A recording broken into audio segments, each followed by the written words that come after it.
Lights on when we glow. Ooh yeah, ooh yeah. Fashion show. Bienvenidos a nuestro octavo episodio de la segunda temporada de Conectando Talento. Y pues el día de hoy estamos celebrando nuestro primer aniversario y para celebrarlo pues lo vamos a hacer con broche de oro con una gran personalidad que el día de hoy nos acompaña. Este episodio se llama El viaje de un extranjero construyendo futuro.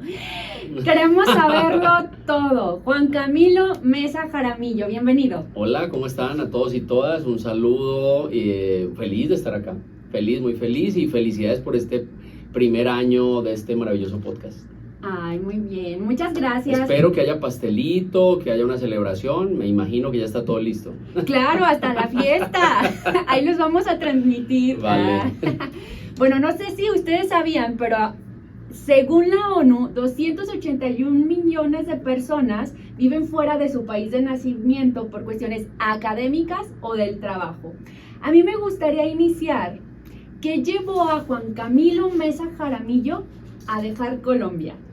Mira, es una historia linda y es una historia de enamoramiento, no de una pareja, más bien de la educación. Yo estudié arquitectura, yo viví en una Colombia súper complicada. Lo primero que quería hacer era aviador, piloto aviador. En Colombia los buenos pilotos son del ejército, ¿no? Se llaman las Fuerzas Armadas de Colombia. Y entonces yo ya estaba inscrito y tal, no me gustó, me fui un año al ejército. En Colombia todos nos vamos al ejército un año. Ahí sales del colegio y te vas, casi el 99% de la gente se va al ejército un año. Estuve en el ejército, no me gustó la vida militar, lo sufrí mucho, era la época de Pablo Escobar, mi vida tuvo precio, este señor pagaba 5,000 pesos por cada policía o militar muerto, no me gustó ese estrés. Y entonces, por arte de no sé, estudié arquitectura, porque yo veía que en la casa habían unos libros de arquitectura prehispánica mexicana. Entonces yo veía las pirámides y yo decía, no, yo quiero ser arquitecto, ya no aviador, pero ahora quiero ser arquitecto. Estudié arquitectura, egresé, puse mi oficina de arquitectura y éramos 3 socios, se llamaba Taller 11 Arquitectos y nos empezó a ir muy bien, hacíamos restauraciones de edificios con valor importante arquitectónico. Entonces un día yo les decía, tenemos que irnos a especializar porque si seguimos y nos empieza a ir mejor, no vamos a querernos ir y yo creo que hay que especializarnos. Entonces uno de los socios se fue a Barcelona, otro se fue a Santiago de Chile y yo me vine a México. Y cuando cuento esa historia, porque digo, ¿y a dónde llegaste? A Aguascalientes. ¿Y por qué Aguascalientes? Y yo digo, porque Aguascalientes es la Suiza de México. O sea, porque Aguascalientes es hermoso, está bien ubicado, conectado, es la ciudad más limpia, segura, ordenada, gobernable. Y la gente como que dice, pues sí, pero ¿por qué no llegaste a Guadalajara, México? ¿Por qué no? Porque yo había venido a Aguascalientes, es como cuando era estudiante de arquitectura, vine a un congreso que hizo la Universidad Autónoma de Aguascalientes a través de la ELEA, que era la Organización Latinoamericana de Estudiantes de Arquitectura. Vine a un congreso, yo me enamoré de Aguascalientes y yo desde ahí dije, voy a vivir en Aguascalientes, pero lo decía como cotorreando. Y mis amigos del viaje decían, no manches, Aguascalientes es súper chiquito, vete a Guadalajara, vete a México. Y yo, no, a mí me gusta Aguascalientes. Bueno, y entonces hice un contacto cuando vine a ese congreso con la Universidad Autónoma y les dije, cuando tengan los posgrados en arquitectura, díganme. Pues la Universidad Autónoma abrió un posgrado espectacular que era en experimentación espacial a escala 1:1. Una cosa Eso, loca. para los que no somos arquitectos, ¿qué significa? Es simular el espacio, o sea, es en una mega bodega con materiales móviles, digamos, simulas una sala o simulas un patio. Y entonces llevas al cliente y le dices, mira, si lo quieres, sí, no, quítale este muro, ponlo más alto, ¿no? Es para evitar el problema de que pues, tú construyes y después te dicen, yo no lo quería así, ¿no? Carísimo, o sea, eso solo lo hace Suiza, lo hace Alemania, lo hace Estados Unidos, Canadá, pero América Latina, porque es caro hacer eso, la UBA lo hizo. Entonces yo fui la única generación, porque aparte no se pudo volver a abrir por el costo, yo fui esa generación. Entonces llego a México, era buen arquitecto, realmente era buen diseñador, me gradué con mención honorífica, pero me conecté a la educación y empecé a dar clases. Lo primero que hice fui profesor investigador de la Universidad Autónoma de Aguascalientes y después me conecté a la Universidad Cuauhtémoc y empecé como profesor y terminé siendo rector y me enamoré de la educación. Entonces, a tu pregunta, después de toda esta historia, yo vine a México porque Yo necesité estudiar arquitectura para tener una disculpa para estudiar un posgrado, venir a México y enamorarme de la educación. Esa es mi historia. Muy interesante, Y pero ya no hago nada de arquitectura, neta. O sea, ni siquiera construí la casa que es de ustedes y gracias. tuve que contratar a un arquitecto porque pues ya hace mucho que no me dedico a eso. Yo me dedico a la educación, me encanta educar, me gusta trabajar con niños, con adultos vulnerables, de diferentes niveles socioeconómicos. La verdad, me encanta eso. Soy un soñador de que la educación en México hay que cambiarla, hay que mejorarla. Y ahí me conecté, pero esa fue toda la historia. O sea, tuve que pasar una carrera de arquitectura, un posgrado en la Universidad Autónoma para encontrar mi vocación, que es educar. Pero ¿en qué momento surge ¿El por qué? Juan Camilo hacia la educación? Porque si bien el otro día platicábamos con un grupo de personas que hay ocasiones que hay puertas que se cierran porque esas te van a llevar a tu destino Así o es. a tu legado. Pero ¿en qué momento dices, mi legado, mi semilla va a ser en la educación? Mira, esa historia también es linda porque yo entro a trabajar en la Universidad Autónoma de Aguascalientes como profesor de arquitectura. Ser arquitecto, estaba haciendo un posgrado, me invitaron a ser profesor de pregrado y después me invitan de la Universidad Cuauhtémoc y me invitan como profesor. Después fui director de la Escuela de Arquitectura, después fui subdirector, después director y después rector. Cuando yo estaba de rector, yo decía, no puede ser que las universidades egresemos chavos sin asegurarles un futuro laboral. O sea, no puede ser. O sea, y la verdad es que analizábamos, los chavos cada vez llegaban peor, cada generación llegaban peor y peor y peor formados en las escuelas. Entonces yo me iba con los directores de los bachilleratos y les decía, ¿por qué llegan tan mal? No, es que los de secundaria no están haciendo nada. Me iba con los de secundaria, no, es que los de primaria no están haciendo nada. Los de primaria, no, es que en kinder ya no hacen nada. Y en kinder, no, es que los papás no se comprometen. Neta, nadie sabía qué pasaba. Y entonces yo dije, ¿cómo es esto? O sea, ¿cómo puede ser que tengamos un problema? Los chavos llegan a las universidades sin saber leer, de verdad no saben leer, no tienen comprensión lectora, no tienen ortografía, no saben defender ideas en público, una gran cantidad de cosas, no saben matemáticas. Y entonces llegaban a la universidad y decían, ¿cuál es el problema? Y me puse a viajar. Estuve viajando, yo creo que 15 años. Estuve, bueno, hasta en la Conchinchina. Te puedo decir que estuve en el Polo Norte, en Nuuk, que es la capital de Groenlandia. Ahí fui a dar una conferencia en la Universidad de Nuuk. Estuve en Dinamarca, en Finlandia, en Estados Unidos, en Canadá, en Perú. Todo lado entendiendo qué hacían mal los países y qué hacían bien en educación. Y cómo diablos teníamos que formar en educación en México porque el sistema no está funcionando. Y alguien me dirá, ¿cómo sabes que no está funcionando? Hay muchos indicadores. El primero, las pruebas PISA. ¿Qué son las pruebas PISA? Es un examen que aplica cada 3 años la Organización para la Cooperación y el Desarrollo Económico. ¿Quiénes están ahí? Las principales economías del mundo, las 37 más grandes economías del mundo. Obvio, México está ahí. México es la 12, 14 economía del mundo. Entonces ahí está México, cada año último lugar. Somos el último lugar en las pruebas PISA de los miembros de la OCDE. Llevamos más de 15 años en el último lugar. Y lo peor es que no solo estamos en el último lugar, cada vez se separan más los resultados entre los países que les va bien y México, ¿no? Primer indicador, uno dice, ¿qué está pasando ahí? O sea, ¿por qué diablos somos los últimos? ¿Qué evalúa PISA? Matemáticas, comprensión lectora y ciencias naturales. Las 3, último lugar. Otro indicador, la UNAM.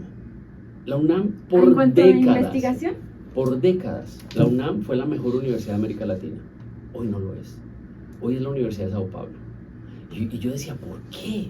O sea, ¿por qué diablos ya no somos los mejores? Siendo que la UNAM es una super universidad.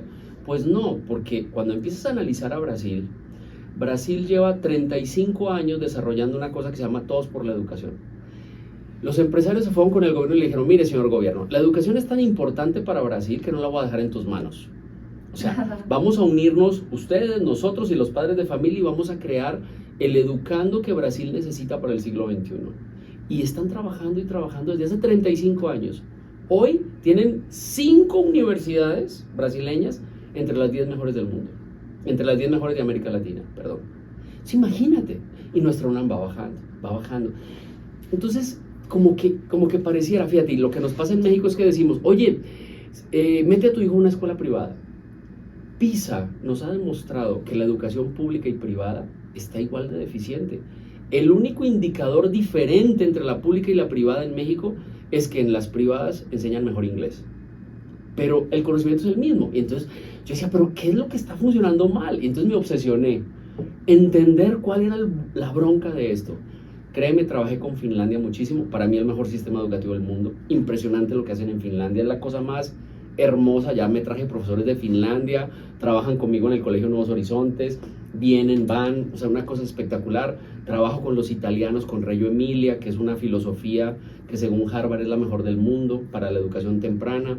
Entonces empecé a entender y me di cuenta que la bronca en México está en el foco, el objetivo de la educación. ¿Cuál es el objetivo de la educación de México? La memoria. ¿Cuándo nació Benito Juárez? Acuérdate.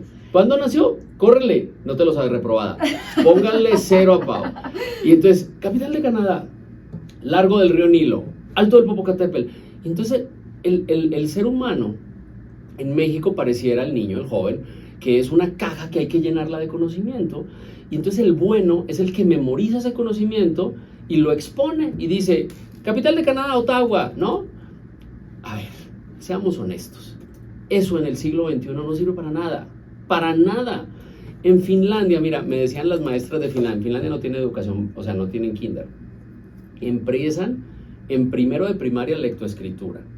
Una mamá de México, de Aguascalientes, que su niño en segundo de kinder no escriba su nombre, se frustra. Oh, mi hijo es burro, no sabe. O sea, espérate, o sea, no todos los niños aprenden igual. Todos tienen momentos diferentes.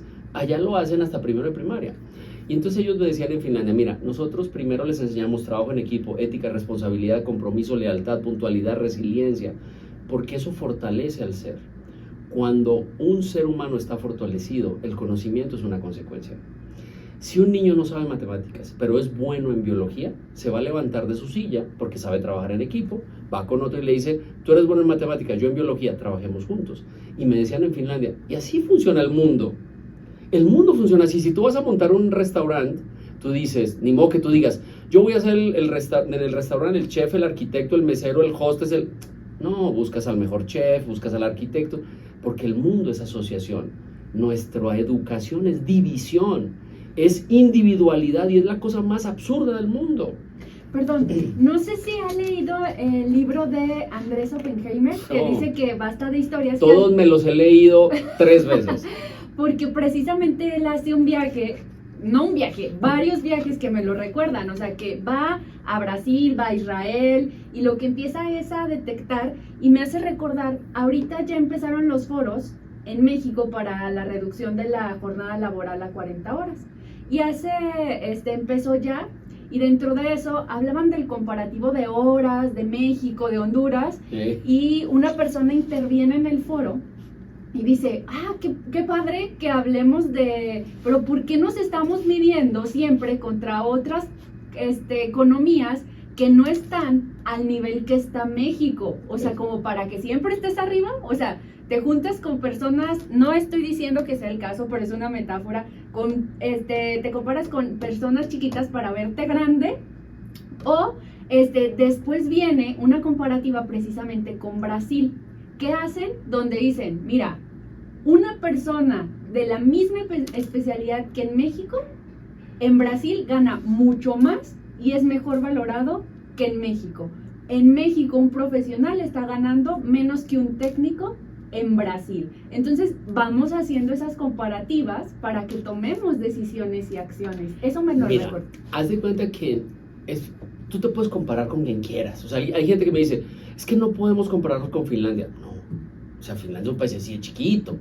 O sea, no te vas a comparar con un país como México de 130 millones de personas, ¿no?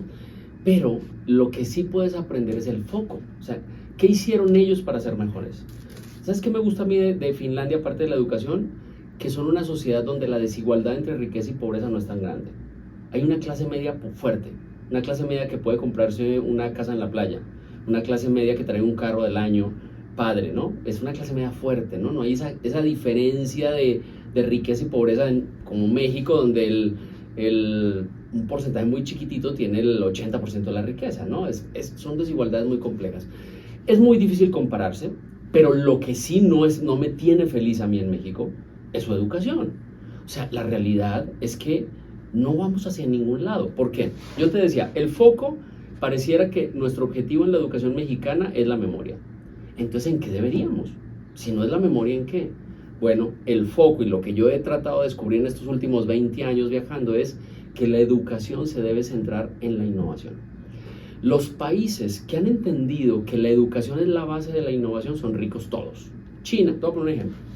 China en los 70s tenía pésima educación. Era un país grande, ahí sí hay una comparación, 1.000 millones de personas, no sabían qué hacer con los pobres, dejaron de tener hijos porque si tienes 2 hijos casi te corto la cabeza y no te doy porque no puedes tener sino uno, somos muchos, no sabían qué hacer. Hasta que un día, ¿y qué hacían en la educación? Empezaron a hacer esto. A ver, ustedes 10 son los mejores del país, vete a Harvard, vete a MIT, vete a Oxford, vete a Cambridge, y regresa y aplicas lo que aprendiste allá en China, ¿no? Y copiaban cosas. Los chinos eran buenos para copiar, lo hizo Japón. Japón copiaba tecnología, no la inventaba, la copiaba. Y entonces empezaron a generar un ecosistema de innovación copiada, y entonces decían, vamos a hacer esto que hace Estados Unidos más barato y más chiquito, ¿no? Y así empezaron. Hoy, ¿sabes cuántas patentes hace China? 1.400.000 patentes. Es el país del mundo que más patentes tiene. ¿Sabes cuántas hace México? 980. O sea, la realidad. Y entonces, en educación, ¿qué hicieron? Mejoraron la educación. En el último PISA salieron primer lugar en matemáticas, primer lugar en ciencias, todo primer lugar. La Universidad de Pekín y Shanghái entre las 25 mejores del mundo. ¿Por qué diablos nosotros no lo podemos hacer? ¿Qué estamos haciendo mal? A mí el sistema educativo asiático no me gusta. Si lo comparo con Finlandia, con Dinamarca, me gustan mucho más los nórdicos. En Asia la educación la volvieron es la honra de la familia. O sea, si repruebas, deshonras a la familia. O sea, incluso cuando horrible. hacen estos exámenes de ingreso, que no hay vuelos en todo el país para que no distraigan a los estudiantes. Sí, estrés total. Y hay un nivel de estrés alto, los papás todos rezando, y hay incluso un índice de suicidios muy altísimo. alto. Por eso no me gusta. Pero Finlandia no pasa eso. No pasa en Estonia. Que Estonia hace 6 años fue el mejor país. Estonia, un país que después de que se desagregó la Unión Soviética, se morían de hambre. ¿Qué hace que la Unión Soviética, o sea, ya no es la Unión Soviética?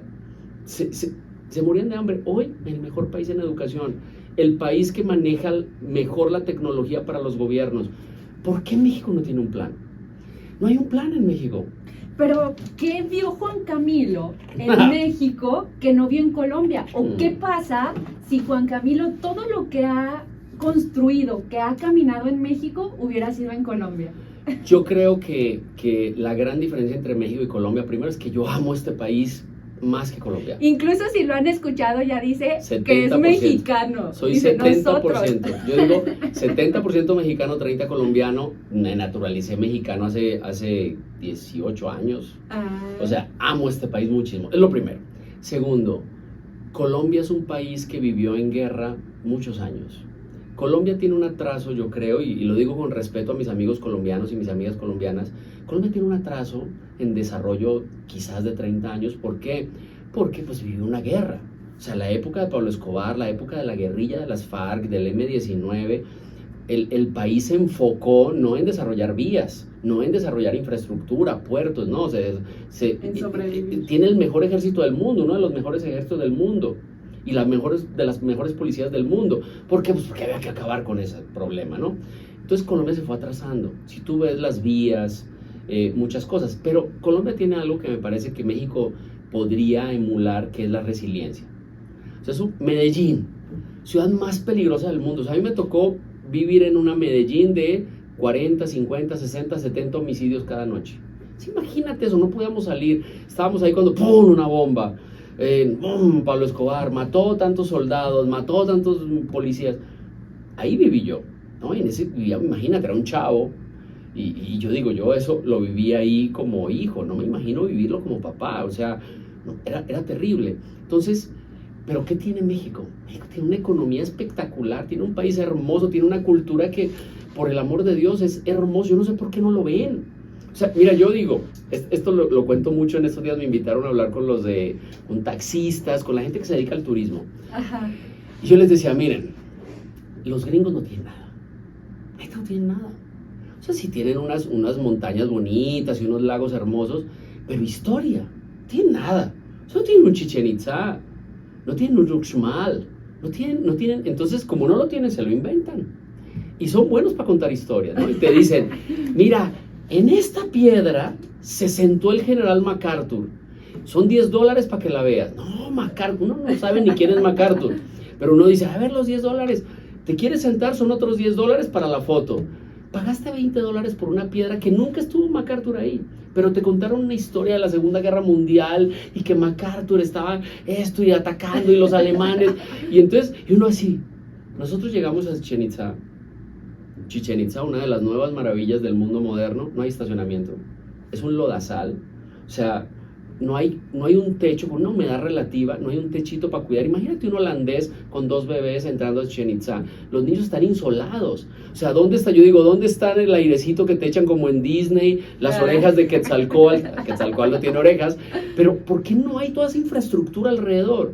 Ah, porque está todo tan bonito, no lo explotamos, o sea, y decimos, no, aquí vamos y pagamos por un parque de Disney $100 o más la entrada y aquí no queremos. ¿Por qué? ¿Por qué no lo hacemos? ¿Por qué no valoramos? ¿Por qué Tula Hidalgo? Los siguientes. Yo creo que es los tótems más espectaculares de la arquitectura prehispánica mexicana. La gente no sabe ni dónde está. Una vez llegué, me fui, el pasto en el estacionamiento estaba de este vuelo. No cortaban el pasto. Llegué y le dije, me da 5 boletos, me los entregaron usados. Y me acuerdo que yo le dije le dije, si te vas a robar a México, dímelo en mi cara. O sea, ¿por qué? ¿Por qué diablos no podemos amar nuestro país? Más de 10,000 puntos arqueológicos importantes. O sea, es una maravilla, la mejor gastronomía. No, vete a Italia, la pasta, por favor, cómete un mole. O sea, es la cosa más elaborada, más espectacular. Los colores de México. Bacalar. De verdad, 7 colores, imagínate. O sea, es demasiado lindo. No, una vez agarré un coche, renté un coche en Cancún y me fui hasta Belice. Atravesé toda la península. Yo me acuerdo que iba, aparte no agarra el celular, no hay Oxxos, no hay nada, hay selva. Y en medio de la selva, zona arqueológica. Vamos a entrar. No. Yo me acuerdo que se me salían las lágrimas de unas pirámides.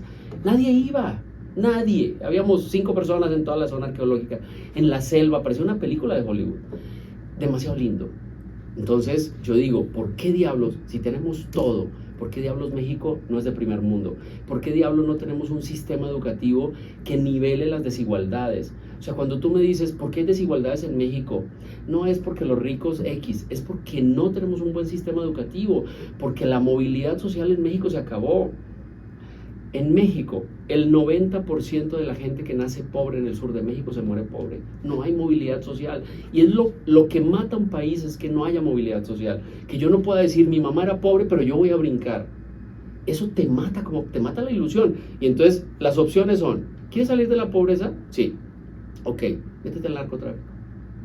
Fíjate nomás, vete a Estados Unidos. ¿Por qué? ¿Por qué diablos? ¿Sabes que hay un estudio, no recuerdo el nombre de la empresa en Estados Unidos que hizo el estudio? El tercer contratador de gente en México es el narcotráfico. Después de FEMSA en el primer lugar, y en el otro no recuerdo quién es, tercer lugar, el narcotráfico. Dices tú, ¿para dónde vamos?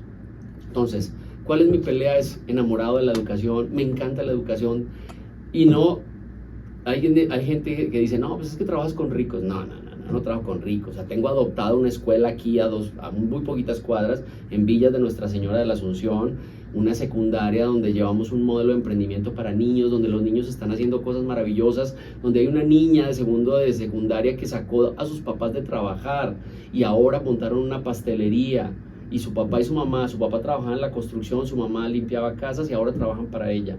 Eso está pasando en Villa de Nuestra Señora. Entonces, ¿sí se puede? Sí, pero hay que tener otro foco. ¿Cuál es el foco de la educación? ¿Por qué seguimos memoriando? Es que sacó 10, le entregamos un reconocimiento, ¿sacaste 10?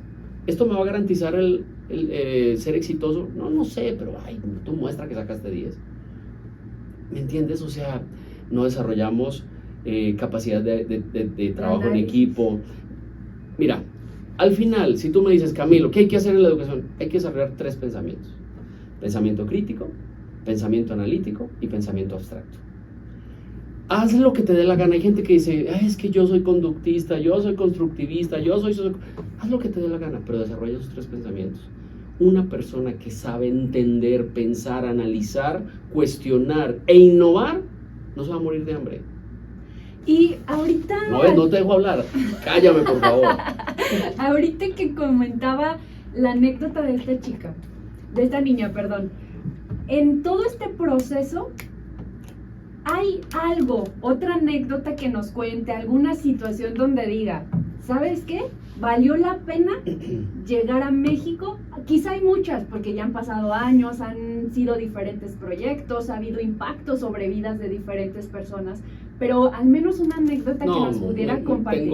Te puedo decir muchísimas anécdotas. Una que Mira, elija. cuando yo abro el Facebook o el Instagram, yo no tengo community manager. Yo soy mi community manager mientras hago cardio en el gimnasio. Ahí hago mi community manager. Lo hago más o menos bien, regular o mal, pero yo lo hago porque eso me permite tener cercanía con la gente. Tú no sabes la cantidad de mensajes que me llegan de chavos y chavas que me dicen, me cambiaste la vida. La anécdota más linda que yo tengo, la más linda, fue recién llegado a México. Resulta de que yo era estudiante de la maestría en la Universidad Autónoma de Aguascalientes y un diputado era mi compañero. Adrián Castillo, a quien saludo, ya no está en la política, se dedica a construir, es arquitecto. Y entonces Adrián me dice, oye, fíjate que el gobernador en esa época, don Felipe González, quiere hacer una conferencia, hay un foro de chavitos ahí en el Descubre y queremos que tú hables de los problemas de la juventud en Colombia. Y entonces yo le dije, yo nunca he dado conferencias, en esa época yo no daba conferencias. Que ahora es buenísimo. Gracias. Y entonces le dije, no, pues le dije, está bien, pero ¿qué quieren? No, pues que los riesgos de la juventud.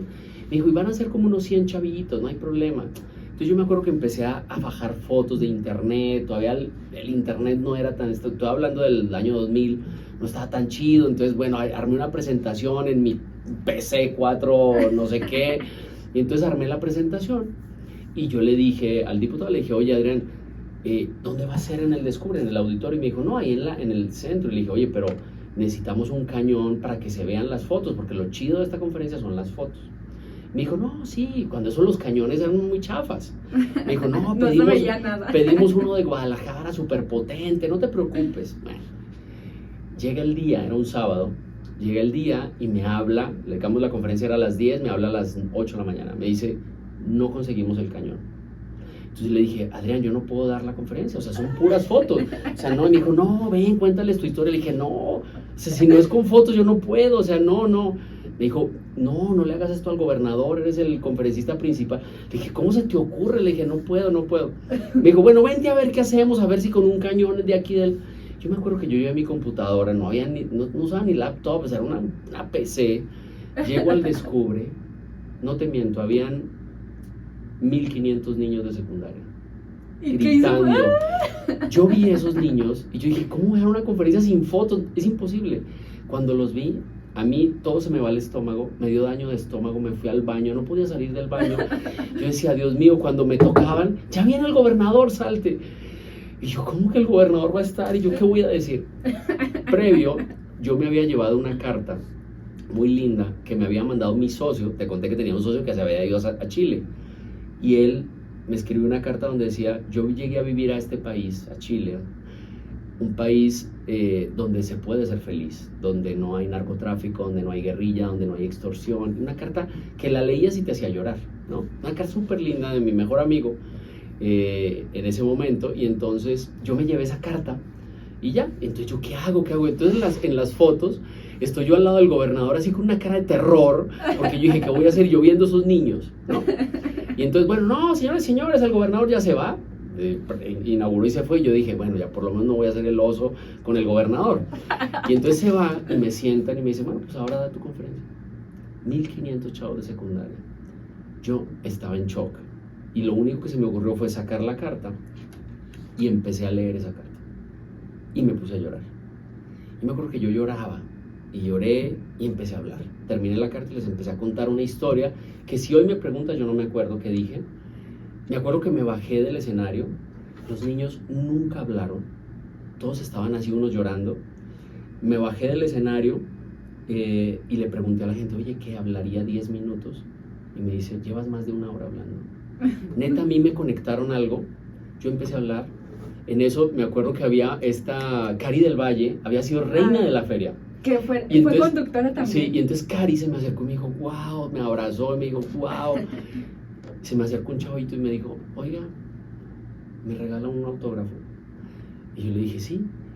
Cuando se vino 1, 2, 3, 4, 5, 20, 50, 100, 200 me abrazaban, me decían, me cambiaste la vida. Y yo, ¿qué hice? No sabía, te lo juro por mi madre que yo dije, ¿qué pasó? No sé. Era como si alguien hubiera hablado por mí. Ya después vi el video, yo empecé a contar mi historia, dije, un día me pusieron una pistola en la cabeza porque choqué un coche, estuve en el ejército y le empecé a hablar, por favor, chavos, tengan cuidado, las drogas. Empecé a hablar una gran cantidad de cosas de mi historia, de lo que yo había vivido. Después me veían en la calle y me dijo, tú me cambiaste la vida. Fue la cosa más mágica del mundo, creo que fue cuando yo me bauticé, no voy a usar un término católico, pero cuando me bauticé en México. Cuando me dijeron, te queremos aquí, eres positivo, eres una persona que va a aportar a México. Siento que eso fue como un abrazo de la sociedad, por eso adoro Aguascalientes. Yo creo que viajo mucho, pero cuando llego a mi Aguascalientes, al aeropuerto, como que descanso, como que me siento en mi casa. Y es algo lindo, porque encontré un lugar siendo extranjero. Pero no es fácil, cuando eres extranjero y vives fuera, nunca tienes un lugar. O sea, ni eres de allá ni de acá, ¿no? Pero bueno, decía Chabela que los mexicanos escogemos nacer donde nos da la chingada gana, entonces pues yo escogí nacer en Colombia, pero me hice mexicano y soy mexicano. Ayer platicaba con unas personas que están privadas de su libertad. Ahí.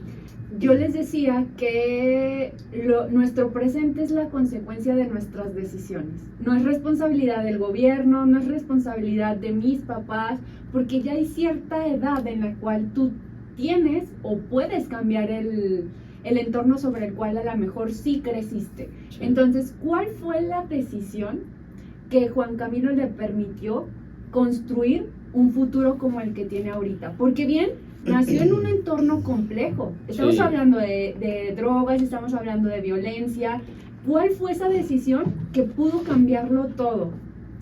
Venirme a México a estudiar. Yo no tenía dinero. La primera vez que vine a México, fue muy complicado. La primera vez que vine como estudiante, yo no tenía, créanme, chavos, chavas que nos ven, la gente dice, es que yo me quiero ir a España, pero no tengo dinero. Bueno, yo cuando vine la primera vez no tenía dinero. Y lo que hice fue una rifa. Y me acuerdo que yo era muy noviero, entonces, pero terminé súper bien con todas mis novias, terminaba bien. O sea, era como muy derecho. No, ya no quiero estar contigo y tal, pero y nunca tuve mala relación con mis exnovias. Entonces, me acuerdo que mis exnovias me ayudaron a vender los boletos. Oh, échame la mano, me quiero ir a México, es mi sueño, quiero conocer las pirámides y no sé qué. Y me vendían, entonces yo me vine la primera vez a México haciendo una rifa, ¿no?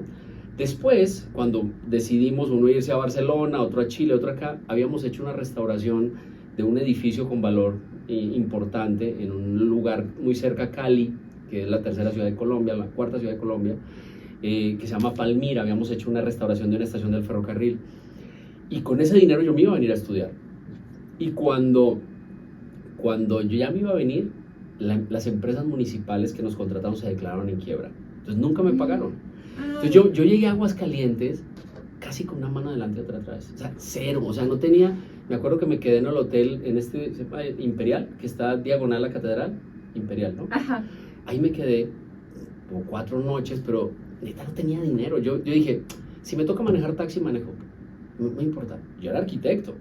No importa, si me toca atender en un restaurante, atiendo. Ya había sido mesero, no tengo problema, ¿no? Entonces y eso es algo lindo. Esas decisiones, hay veces dices, es que ¿por qué voy a ser mesero? Ese no es el objetivo, es el medio. O sea, si no tienes el recurso, no te pongas barreras, no seas, ay, es que no puedo, es que me va a quedar. No, viejo, no, nadie te va a juzgar. Hoy soy rector, soy empresario, tengo 5 empresas. ¿Y cuál es el problema? O sea, fui mesero, vine con mis sueños, y mi sueño era estudiar arquitectura en ese momento, un posgrado. No importa si me tocaba conducir un taxi, no importa, porque trabajar es algo maravilloso. Ya había sido mesero en Colombia al final de mi carrera porque quería comprar mi primer coche. Y fue lindo, y fue duro, y trabajaba hasta las 4 de la mañana y tenía clase de 7. ¿Y cómo salió adelante Juan Camilo al saber que no tenía dinero?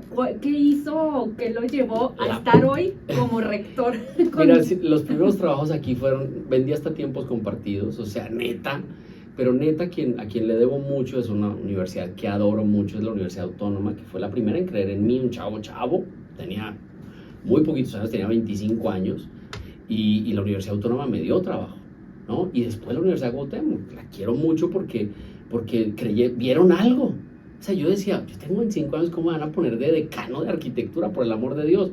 Pero tenía voluntad, quería, yo decía, yo hice esto, quiero hacer esto, y me creyeron en mí, vieron algo, un liderazgo interesante. Entonces, ahí logré.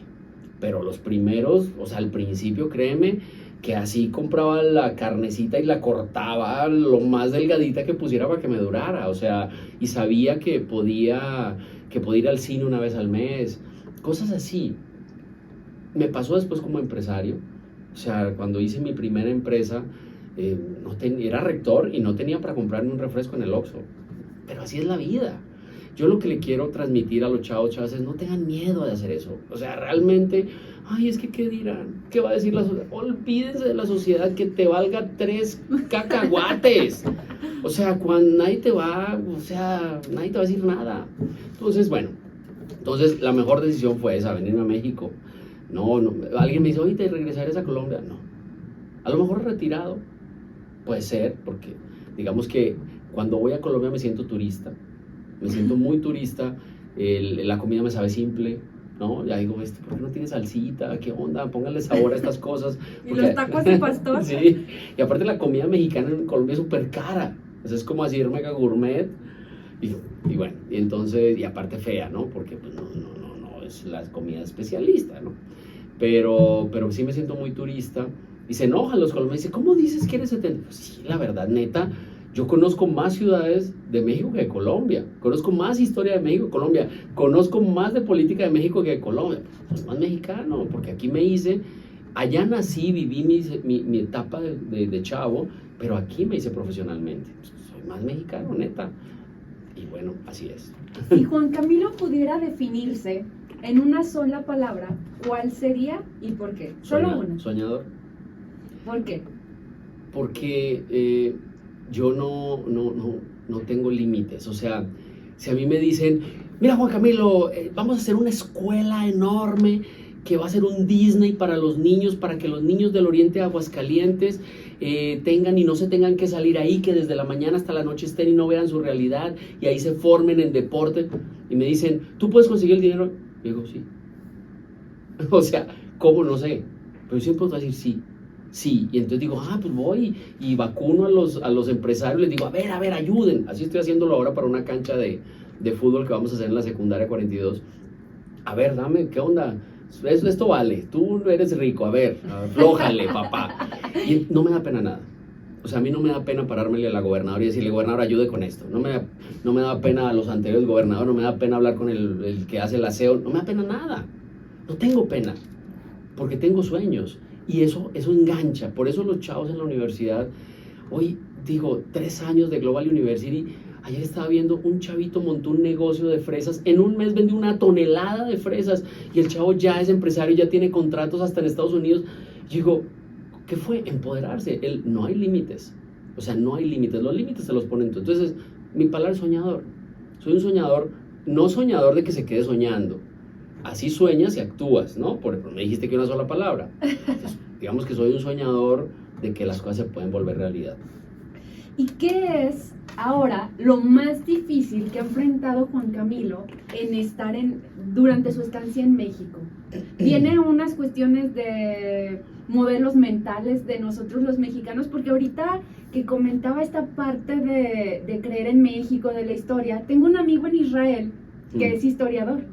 Y él, o sea, de repente me manda mensajes de, oye, ¿es verdad que Porfirio Díaz cambió el grito para su cumpleaños? ¿Es verdad que esto? O sea, y sabe muchísimo, y él ha venido varias veces aquí a México. ¿Es judío? Sí, y él sabe muchísimas cosas que creo que varios de nosotros nunca nos hemos cuestionado y mucho menos valorado. Entonces, atendiendo esa parte de México, ¿cuál es la dificultad? La mayor, que México cada vez se parece más a Colombia de los 90. Eso me estresa muchísimo. ¿En qué sentido? En la violencia. O sea, hoy la vida no vale en México. Y eso me parece que es las cosas más dolorosas que le puede pasar a este país. Si a nosotros no nos duele México, no lo vamos a cambiar. Y cada día nos duele menos. La realidad es que decimos, ay, sí, pues hay mucha violencia. Ay, mataron a esas personas, pues son narcos. No. Estamos en una guerra que no queremos entender. Estamos encarcelados en las ciudades. Hoy salir a Guadalajara, a San Luis, a México, a Zacatecas es un volado. Te puede pasar cualquier cosa en la carretera. Y la realidad es que pareciera que no hay para dónde, no hay futuro. Yo sí creo que lo hay. Si Colombia logró salir de eso, México lo puede hacer. Nada más que no hay voluntad, no hay estrategia. Hoy no hemos querido decidir. Y no es un tema del presidente o la presidenta, porque la realidad es que le queremos echar la culpa. México trae una desigualdad y una vulnerabilidad en la violencia desde hace muchísimos años que no hemos atendido. México es uno de los países más desiguales del mundo. Ese es la raíz de la violencia y la desigualdad. Entonces, eso es lo que más miedo me da, que nos estamos pareciendo cada vez, que cada vez estamos muy cerquita, y ya pasa, de darle 5,000 pesos a un sicario para que mate a alguien.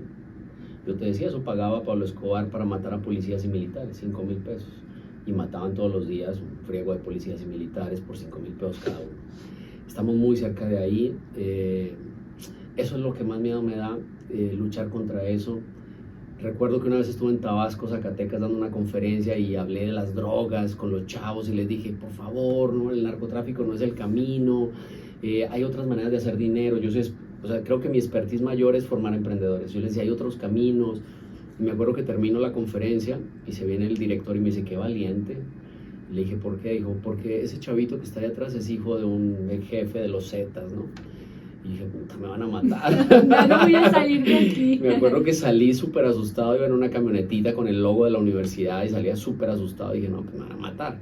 Pero no, gracias a Dios no pasó nada, porque también lo digo, o sea, sí, lo digo desde la realidad. O sea, no, hay otras maneras. ¿Quieres hacer dinero? Hay otras maneras. El narcotráfico no es fácil. No hay una historia de narcotráfico exitosa. Ninguna. Los dos narcotraficantes más fregones de la historia reciente del mundo, uno terminó muerto en un tejado en Medellín, que era Pablo Escobar, y el otro es el Chapo, que está en una cárcel de Estados Unidos de máxima seguridad de 2.5 por 2.5 su celda. O sea, no hay historias. Todos terminan muertos, nadie puede disfrutar el dinero. ¿Quiénes les están alentando esa ilusión de que el narcotráfico es el camino? Las series de Netflix y de los diferentes sistemas de streaming, pero no hay historias de éxito del narcotráfico. Eso es lo peor, no hay historias de éxito. Y me hizo recordar en estas sesiones con las personas privadas de su libertad, o sea, piensas que ellos no tienen miedo. No, sí tienen. O sea, ella contaba, esta persona, de cómo tenía semanas sin dormir porque pues estaba siendo buscada, cómo se movía.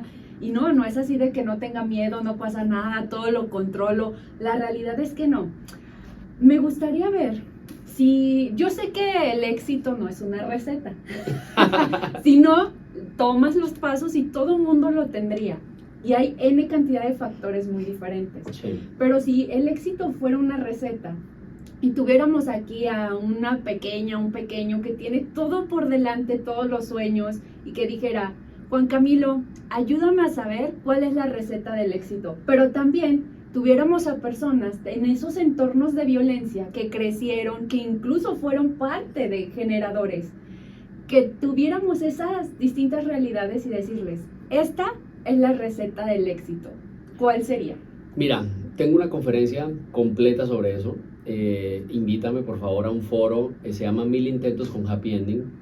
Ahí son 11, 12 puntos para esa receta y la cuento desde mi historia. O sea, pues mi historia, no puedo hablar de la historia de Bill Gates porque no la conozco tan a detalle. Hablo de mi historia. Pero creo que la receta, son muchos factores, pero hay uno que es clave. y es la capacidad que tienes para levantarte frente a la adversidad. Es la capacidad que tienes de limpiarte las rodillas, las lágrimas y volverlo a intentar. Eso me lo enseñó mi mamá. Mi mamá no era dramática en eso, me decía, a ver, levántate, hijo, ya, límpiate las rodillas, las lágrimas, vuélvelo a hacer. En muchos emprendimientos me quebré de niño, vendía hasta tangas brasileñas. Eso lo cuento en mi conferencia con fotos y todo, la gente se muere de risa. Y la realidad es que mi mamá me decía, no llores, levántate, vuélvelo a intentar. Entonces creo que eso, la capacidad, digamos, de resiliencia, es una persona exitosa siempre va a tener que ser resiliencia. ¿Por qué? Porque en la vida hay muchas cosas que no sabes, no puedes controlar, o sea, la envidia, el mercado, una pandemia, o sea, hay una cantidad de variables que no sabes. Entonces, si tú no te adaptas rápidamente y te levantas rápido, todos los exitosos dicen, hay que aprender a fracasar, pero rápido y al menor costo. O sea, rápido, cáete, cáete porque te vas a caer, límpiate y vuélvelo a intentar. Entonces yo creo que esas, pero digamos que invítame a una conferencia porque son como 12 puntos que yo tengo. Uno de ellos es eso, es entender y esos puntos los redacté en base a mi historia. O sea, cuántas veces me quebré, la traición de mis socios, tuve un socio que me traicionó terriblemente aquí en México, me dolió mucho, más que por el dinero, por la acción.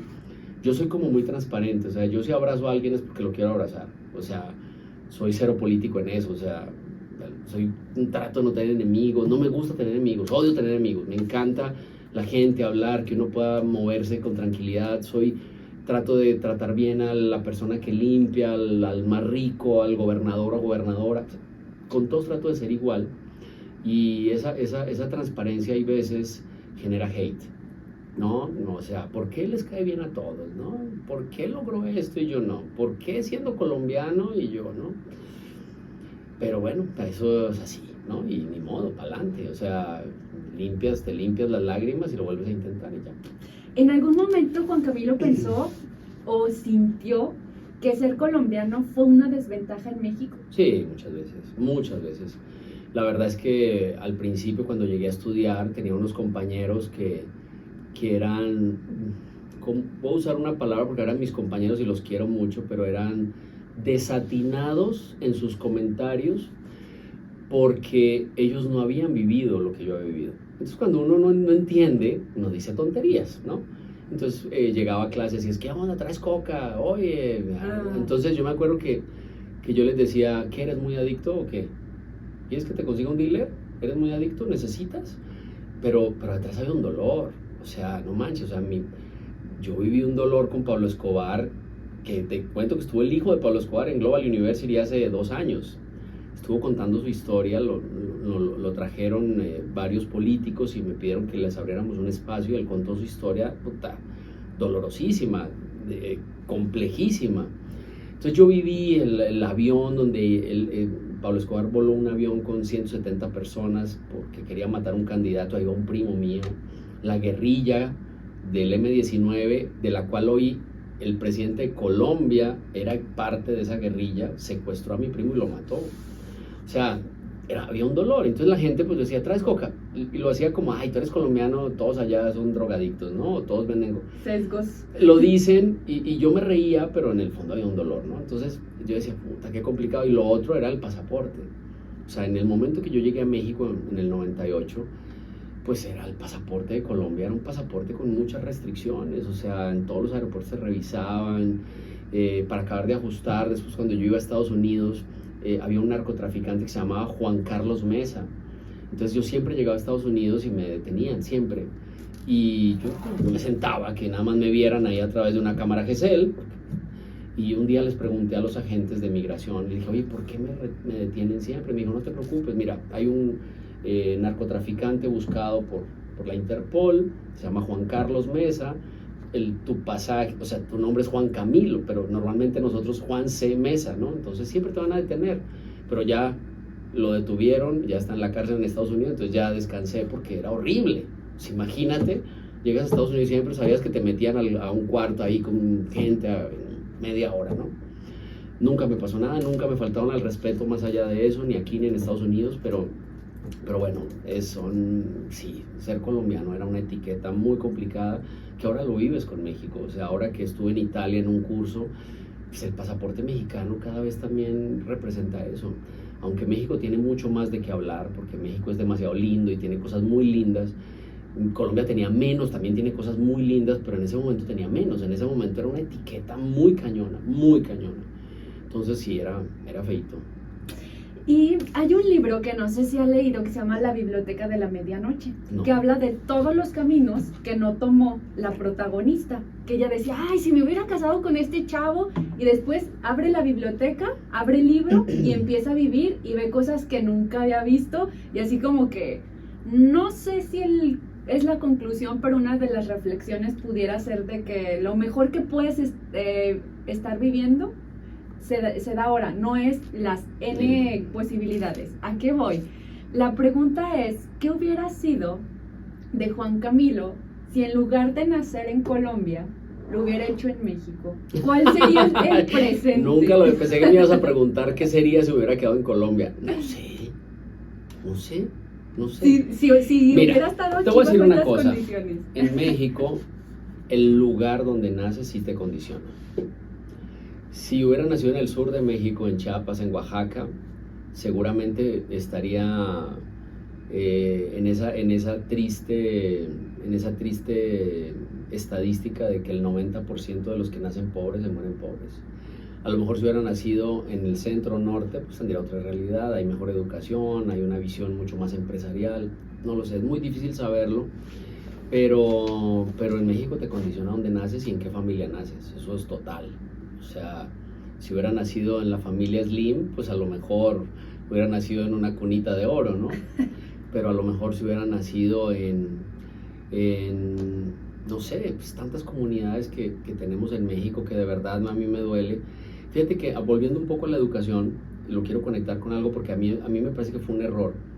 En México, no sé si en los 70s se tomó una decisión de cobertura sobre calidad. O sea, en México se dijo, vamos a hacer escuelas, así estén en el cerro, pero hay que hacer que los niños estudien, ¿no? Yo creo que fue un error. Y eso lo podemos discutir mucho porque tiene muchas aristas, pero yo creo que tener escuelas sin calidad no sirve de nada. O sea, una escuela donde no hay internet, no hay agua, no hay luz, no van los profesores, eso no sirve para nada. Es un espacio para entretener a los niños. Entonces yo sí creo que la calidad. Entonces volviendo a eso, ¿dónde hubiera nacido condiciona? ¿No?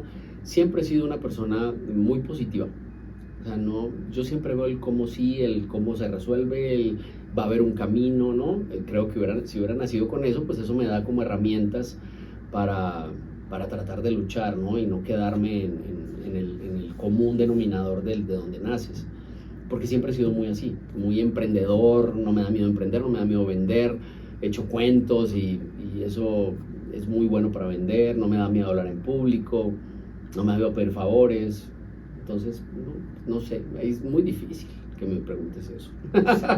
Y ahorita hablando de miedo, ¿hay algo en este proceso que haya hecho, pues, dudar o que le haya dado miedo a Juan Camilo? Mucho. Como rector, Sí, como... sí, Hace tiempo me tocó platicar con una persona que pasaba de un puesto a ser quien dirigía, estar a cargo de toda la organización, y me decía, la verdad es que empiezo a sentir miedo porque todos, viene el área de finanzas, viene tal, y todo el mundo quiere que yo lo sepa todo, Sí, y claro. empiezo a dudar de mí. Entonces, ¿hay porque pues Juan Camilo va subiendo escalones, pero cada escalón trae su aprendizaje? ¿Ha habido Dos eso? miedos. El primero fue cuando recién me nombran rector, subdirector en la Cuauhtémoc. Había un índice de insatisfacción en la universidad muy alto. La Cuauhtémoc hace 30 años era otra escuela de la que soy.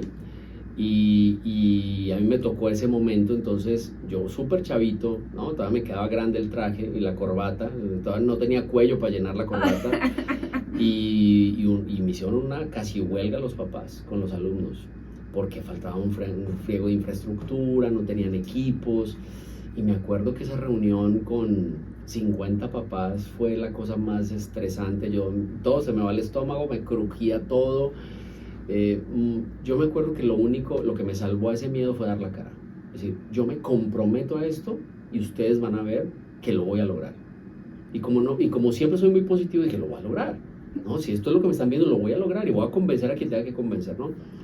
El segundo miedo fue Aguascalientes. ¿Recuerdas la violencia que se vivió hace unos años? Que esa violencia me asustó mucho, porque yo no quería vivir lo que ya había vivido como hijo, vivirlo como papá. Ahí sí se me dobló todo y dije, si me tengo que ir de México me voy. O sea, yo no quiero vivir esta violencia otra vez en Aguascalientes. Digamos que ahora la vives en el país, pero vivimos hoy en un estado que tiene seguridad. Con todos los asegúnes que tú me digas, Aguascalientes es la Suiza de México. O sea, Aguascalientes sigue teniendo condiciones de verdad impresionantes para lo que vive el resto del país. Pero en ese momento no, en ese momento se empezó a dar situaciones que yo decía, no puede ser, yo me voy, o sea, no puedo estar aquí como papá en esto.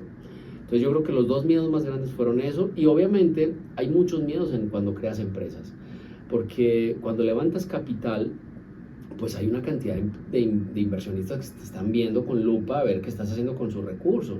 Entonces eso genera, a mí como soy muy responsable en eso, me genera estrés, ¿no? Y hay veces de más. Pero bueno, digamos que ese es un estrés que actúas muy rápido y resuelves tú, ¿no? Porque si tienes que haga que funcione la empresa tú, pero la violencia, ¿cómo la controlas? O sea, si Aguascalientes se echa a perder en la violencia, ¿cómo lo resuelves tú? Claro, a través de la educación puedes ayudar, pero es a muy largo plazo. Entonces, digamos que esos miedos más estructurales sí me estresaron un poquito.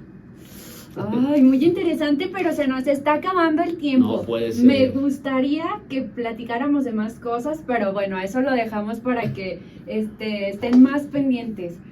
¿Hay algún mensaje, algún consejo, alguna anécdota, algo que yo no haya preguntado, que Juan Camilo no lo quiera compartir y sea importante para entender el viaje de un extranjero construyendo futuro? Mira, yo creo que a todas y todos, el mayor fan de uno es uno mismo. Quizás los papás, la mamá, ay, mi hijo es guapo cuando el niño no es guapo, ¿no? Eso es típico. Pero uno es el propio fan, o sea, uno se tiene que mirar al espejo y decir, yo puedo, estoy guapo, me veo bien, porque si uno se mira al espejo y empieza, soy tonto, no puedo, el mundo me va a comer. Entonces tienes que mirarte al espejo y echarte porras siempre. Hay momentos difíciles, hoy estoy subiendo de peso, me voy a hacer ejercicio. No me gusta estar gordo, me voy a hacer ejercicio. Yo era un niño súper obeso, y tuve un bullying impresionante, y yo era agresivo, porque no lloraba cuando me hacían bullying, sino que iba y me peleaba, entonces me reventaban la nariz y todo, que tampoco está bien, ¿no? Creo que el manejo de las situaciones cuando yo estudié el kinder eran muy diferentes ahora, pero la realidad es que hay que mirarse al espejo y echarse porras todos los días y decir, yo puedo, yo soy el mejor, yo lo voy a lograr, porque uno entrena al cerebro. El cerebro es, no sé si es el cerebro, digamos que los que creen en Dios es Dios, los que creen en Buda es Buda, los que creen en cualquier cosa, pero hay una energía que tú programas tu vida en base a decir, si yo todo el día me estoy diciendo, no puedo, no voy a poder, no, pero si yo digo, no, sí voy a poder, claro que voy a poder, me va a costar, sí. No hay nada fácil en la vida, pero yo mismo me tengo que echar porras. Entonces el mayor consejo es échense porras. Hay momentos difíciles, sí, permítanse caer. Hay una canción de Karol G que me gusta porque dice, hay una parte que dice, se vale estar triste. O sea, hay chavos, sobre todo los centennials y los alfa, que las redes sociales dicen que hay que ser feliz siempre. No, hay momentos de tristeza, hay que mostrarse vulnerable. Hay veces que estamos tristes y necesitamos un abrazo. Pero no puede ser el común denominador. Yo me tengo que mirar al espejo y decir, sí puedo, soy un fregón y lo voy a hacer, ¿no? Ese digamos que es el mayor consejo que les puedo dar. Muy bien, agradecer el tiempo, y aquí pues nos gustan los libros y compartimos uno cada capítulo. Sí. Hoy tocó El arte de la guerra. Madre mía. Y pues está súper interesante si no lo han leído, pero me gustaría compartir una frase antes de irnos. Dale.